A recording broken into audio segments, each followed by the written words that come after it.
எல்லோருக்கும் வணக்கம். எல்லாம் எப்படி இருக்கீங்க? நல்லா இருப்பீங்கன்னு நினைக்கிறேன்.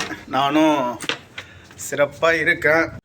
முதலாளி ஊருக்கு வந்துட்டார், தப்பிச்சா போதுன்னு. மாற்று துணி மட்டும் எடுத்துக்கின்னு ஒரு 2 நாள் பஸ்ஸிலே ட்ராவல் பண்ணி கிளம்பி வந்துட்டார். அவர் வந்ததால் என்னன்னா, இனிமேல் டெய்லியும் ஈவினிங் அந்த நோன்பு திறக்கிற டைமு ஓனர் அவங்க ஃப்ரெண்டுக்கும் சீசா ரெடி பண்ணி வைக்கணும். அது ரம்ஜான் ஆனால் அந்த ஒரு மாதம் ஃபுல்லும் வந்து குடிப்பாங்க. அவங்க 2 பேர் மட்டும்தான் வருவாங்க. அப்புறம் எப்போனா ஒரு நாள் சாப்பாடு வைப்பார். அந்த 30 நாளில் உள்ளே போய் அந்த சீசா அதெல்லாம் கொஞ்சம் க்ளீன் பண்ணி வைக்கணும். ஏன்னா சாயங்காலம் வந்தோன்னே கேட்பார், க்ளீன் பண்ணியா அப்படின்னு. துணி காய போட்டு போய் க்ளீன் பண்ணலாம். இது 2 செட்டு தான் க்ளீன் பண்ணி வைக்கணும். அந்த நீல கலர் எங்கள் ஓனருக்கு, மஞ்சள் கலர் ஓனர் அவங்க ஃப்ரெண்டுக்கு. இதெல்லாம் க்ளீன் பண்ணி வச்சுட்டு வெயிட் பண்ணுவோம் வேலைக்கோசரம். லஞ்சு இன்றைக்கி கொஞ்சம் சீக்கிரமாக வந்திருக்கு. என்ன வந்திருக்குன்னு பார்த்துட்டு சாப்பிட்லாம். ஒரு 7 ஆப், கொஞ்சம் தயிர், நேற்று வச்ச பிரியாணி சூடு பண்ணி வந்திருக்கு, செம்மையாக இருக்கும். சைடிஸ் முட்டை, கொஞ்சம் சாப்பாடு தயிர் போட்டு பிசைஞ்சி கொஞ்சம் முட்டையை போட்டு. சேஸ் ஃப்ரெண்ட்ஸ்.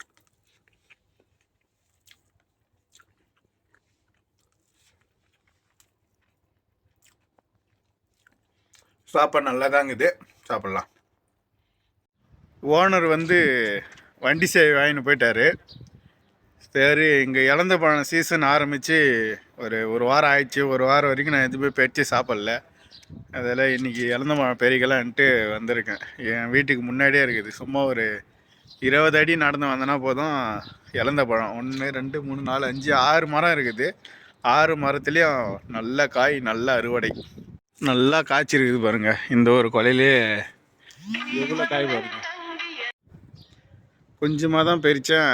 அதுக்குள்ளே ஓனர் அவங்க தம்பி ஃபோன் பண்ணிட்டாரு வர சொல்லி.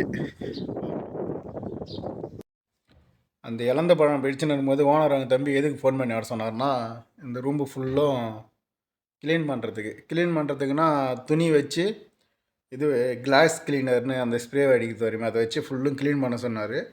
இன்றைக்கி என்னை க்ளீன் பண்ண சொல்லிவிட்டு நாளைக்கு வேணாம் நாளான்னைக்கு வந்து என் கூட இருக்கிற டிரைவரை க்ளீன் பண்ண சொன்னார். ஒரு ஓனர் என்ன சொன்னார்னா, நீ சீக்கிரமாக ஏஞ்சி வந்தாலும் நாளான்னைக்கு க்ளீன் பண்ண வேணாம் குமார் அப்படின்னு சொல்லிவிட்டு அந்த டிரைவர்கிட்ட கூப்பிட்டு சொன்னார். ஃபுல்லுமே துடைச்சேன். அந்த கண்ணாடி ஃபுல்லும் துடைச்சேன். அப்புறம் அந்த கீழே இருக்கிறது கதவு ஃபுல்லுமே துடைச்சேன். காப்பியும் ஆஃப் பண்ணியாச்சு. 5 நிமிஷம் ஆயிடுச்சு. அவர் வரத்துக்குள்ளே கசப்பு ஏறிடுமான்னு தெரியல. கேட்கலாம். ஓனரோட ஐடி கார்டு கொடுத்து கூட 2 ஏடிஎம் கார்டு கொடுத்து ரேஷன் கடைக்கு போயிட்டாங்க. இங்கே வந்து பார்த்தா எக்கச்சக்கமான கூட்டம் இருக்குது. வெளியே பொருள் வாங்குகிற இடத்துல கூட்டம் இருக்காது, ஆனால் உள்ள பில்லு போகிற இடத்துல சரியான கூட்டம். ஒரு அடியாக நம்ம 2 மணி நேரம் கழிச்சு வாங்கியாச்சு. இப்போ திட்டு வாங்கின மாரி இந்த குவைத்தில் வந்து நான் எப்பவுமே திட்டு வாங்கலை, சரியான திட்டு வாங்கிட்டேன் அந்த ரேஷன் கடையில். எதுக்குன்னா, எந்த ஏடிஎம் கார்டிலும் காசு இல்லை, மேடம் கார்டும் காசு இல்லை, ஓனரோட ஏடிஎம் கார்டு 2 ஏடிஎம் கார்டும் காசு இல்லை.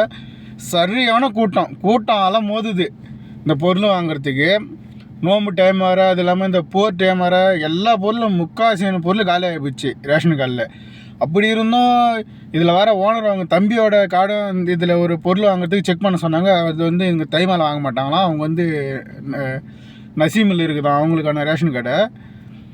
ஐயோ என்ன பண்ணுறது. இந்த பக்கம் பார்த்தா மேடம் ஒரு பக்கம் ஃபோன் பண்ணுது, இந்த பக்கம் ஓனர் ஒரு பக்கம் ஃபோன் பண்ணுறாரு. ஃபோன் வேறு ஹேக் ஆகி நிற்குது.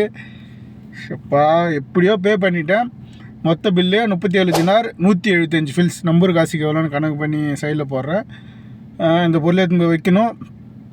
வச்சுட்டு பையன் வர ஓனரோட அப்பா வீட்டில் இருக்கிறேன். என்னை வந்து இட்டுன்னு போனால் அவன் வர ஒரு பக்கம்.